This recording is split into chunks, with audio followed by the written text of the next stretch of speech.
हम सबका परम सौभाग्य है कि हमें पुनः इस जीवन में, इस मनुष्य पर्याय में एक बार फिर से दशलक्षण महापर्व मनाने का अवसर प्राप्त हुआ है। ये दशलक्षण पर्व मनाने का लाभ, सुनने का लाभ बहुत महान पुण्य के उदय से मिलता है। हम सबको गहराई से विचार करना चाहिए। यदि हमारा 2-3 दिन पहले आयु कर्म पूरा हो गया होता, पिछले साल आयु कर्म पूरा हो गया होता, हम इस पर्याय को छोड़ के जा चुके होते, तो अवसर भी चला जाता। जो चले गए उनसे तो अपन कुछ कह नहीं सकते, लेकिन अभी अपन सौभाग्य से अपना आयु कर्म है और अपन इस दुर्लभ मनुष्य पर्याय में अभी हैं। दुनिया में जितने भी पंथ, संप्रदाय, जाति हैं, दर्शन हैं, सबके अपने अपने त्यौहार, अपने अपने पर्व, अपनी अपनी परंपरा के अनुसार आते हैं और सभी लोग अपनी अपनी परंपरा, अपनी अपनी मान्यता के अनुसार अपने त्योहारों को, अपने पर्वों को मनाते हैं। दुनिया में जितने भी आप पर्व देखेंगे, त्योहार देखेंगे, उसमें खाली जैन धर्म एक ऐसा धर्म है, एक ऐसा दर्शन है जिसके पर्व संयम के लिए आते हैं, त्याग करने के लिए आते हैं, नाचने, कूदने और भोगने के लिए नहीं आते हैं।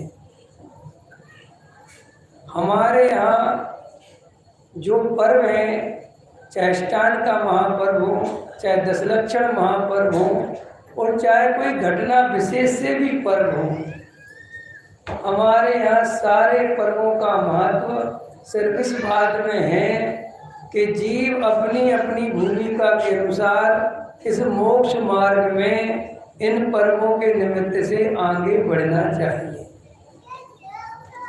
जो जीव प्रथम भूमिका वाले हैं, जिनने कभी भी एक तत्व ज्ञान सुना ही नहीं, जिनने कभी वस्तु स्वरूप समझा ही नहीं, कभी जिनने जैन धर्म को न पढ़ा, न समझा, न सुना, केवल परंपरा से, जाति से, जैन कुल में जन्म लेने मात्र से जैन धर्म को मानते हैं, थोड़ा बहुत उसका पालन कर लेते हैं, वो जीवों की भूमिका अलग है।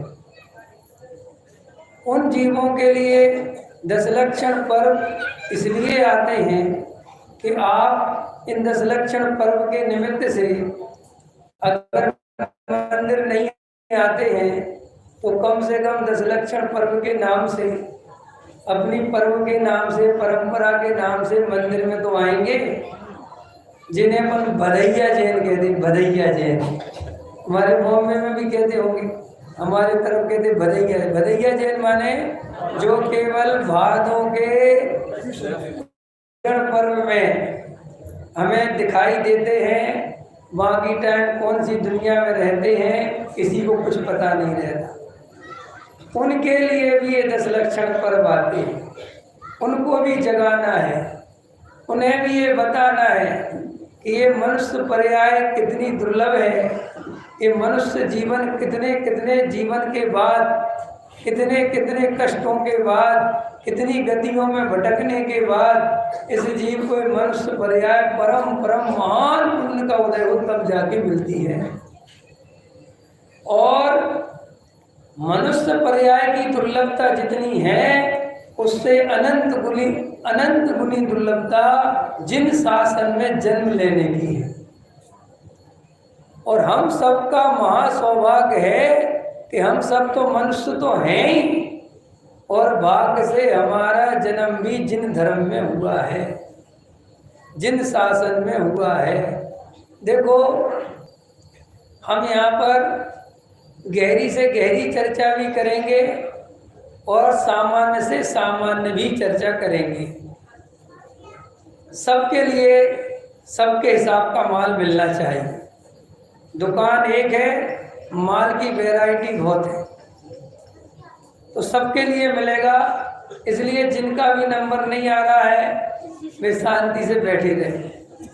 अभी जिनके लिए मैं बोल रहा हूँ वो शांति से सुने, ठीक है? क्योंकि ऐसा भी होता है कि जो दूसरे के लिए पता नहीं क्या बोले जा रहे हैं। नहीं, मुझे पता है आपके लिए क्या हो सकता है, लेकिन जो नया जीव है उसके लिए पहले यही समझाना है कि तुम हो क्या चीज, तुम्हें खुद मालूम नहीं है। समझ में आया कि तुम क्या चीज हो, तुम्हारा जन्म कैसे हुआ?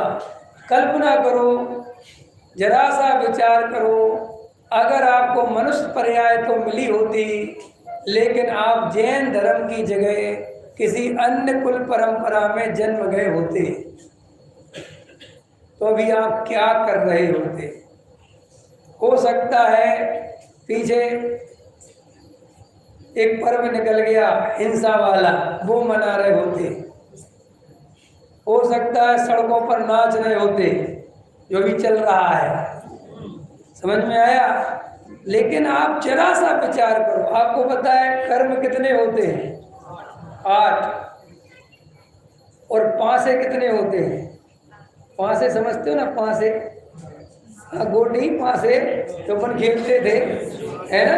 6 कि भाई पासा डालो, पासा डाला और गोटी मरनी है तुम्हारे। उसमें क्या बोलते हैं आजकल आगे, वो लूडो, लूडो। हाँ, ये गोटी कितने पे मरनी है? ये सब 5 पे। और पासा डाला, आया 4 तो भी नहीं मरेगी। पासा डाला, आया 6 तो भी नहीं मरेगी। कि साहब अब 4 डाला और अब भाग से द्वारा भी चलने मिलता है, 1 फिर आ गया तो उस गोटी गई। और अगर 1 नंबर ज्यादा आ गया तो फिर बेटा तुम्हारी गोटी गई। समझ में आया? ऐसे ही ये जो 8 कर्म है, इसमें एक आयु कर्म है, एक नाम कर्म है, एक गोत्र कर्म है, ठीक है, और एक वेदनीय कर्म है। ये है आघाती कर्म। और ये जो बाहर का स्ट्रक्चर है, ये जो आघाती कर्म है, ये आपकी सारी बाहर की व्यवस्था बनाते हैं। और इनमें से एक कर्म का पासा अगर गलत पड़ गया होता, समझ में आ रहा? 4 में से एक का पासा गलत पड़ गया होता। कैसे? कि तुम्हें शरीर तो अच्छा मिलता, लेकिन नीच गोत्र कर्म का उदय होता तो नीच गोत्र में जन्म ले लेते। अगर गोत्र तो उच्च होता, लेकिन आयु कर्म कमजोर पड़ जाता तो गर्भ में ही मर जाते।